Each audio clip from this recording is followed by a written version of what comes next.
a guy who doesn't get enough criticism when it matters most, Justin Herbert.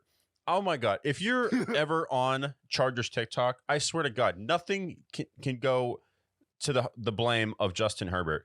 When they need a drive from Justin Herbert, he does nothing. And you can blame Kellen Moore, you can blame Brandon Staley, but at the end of the day, you're the guy who's making $265 million. You're the guy that this franchise has entrusted to be the franchise guy. And when it matters most, he doesn't get it done at the end of the day. Justin Herbert, the blame goes to you to some extent.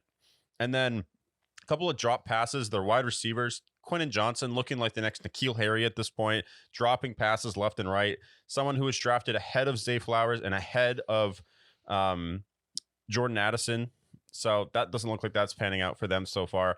And then the guy who deserves the most blame, the guy who's going to be working at McDonald's this offseason, the guy who's going to be working at Harbor Freight for all we know. I'm talking about Brandon Staley.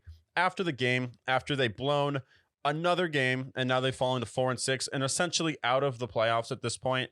When you have somebody who is getting snippy with the media, when they ask him very serious questions like, are you still going to be making these defensive calls? And he's like, stop asking whether I'm going to be doing defensive calls. I'm going to be doing it. It's like, well, you got about 7 more games before you never call another defensive play again, because you're either going to the XFL, you're going to Shanghai, you're going to Harbor Freights. Maybe you can call plays for, I don't know, a fucking local market basket in the area. Or I guess for them, Fry's, because that's another marketplace there.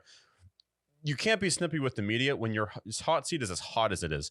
As it is, you shouldn't have even come back this year. But of course, the Spanos are cheap, and that's why they kept you, because you're cheap and affordable, and you're off the Sean McVay tree, and they're like, oh, no, we can fix him. No, you can't. He's not a good head coach. I never want to hear Sean McVay and Brandon Staley in the same breath ever again. Don't ever compare him to Sean McVay, a potentially Super Bowl winning head coach, but also Hall of Fame head coach probably at the end of the day. Don't ever put him in the same breath. The Chargers are a complete mess, and to say that they've underperformed this year would be an understatement. We knew that the Chargers had their cursed franchise isms last year, but this year, they should not be 4-6. I don't care. I understand that some of their players are older and they've had some injuries. Mike Williams going down, I understand that maybe your offense takes a step back, but it should not be as clunky as it is at this point. You still have Austin Eckler. You still have Keenan Allen. And even someone like a Gerald Everett is a solid tight end for you. And you have Justin Herbert, who some people say is a top 5 quarterback in the NFL. How is it this bad? Losing Mike Williams should not be like losing Justin Jefferson. Look at the Vikings. They lost him, and look how good they've been the last 6 weeks of the season.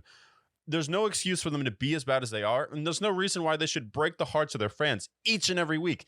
Even when they win, they break their hearts. How is this possible? Somebody needs to put a warrant out for the arrest of the Los Angeles Chargers, because I'm tired of seeing my friends suffer.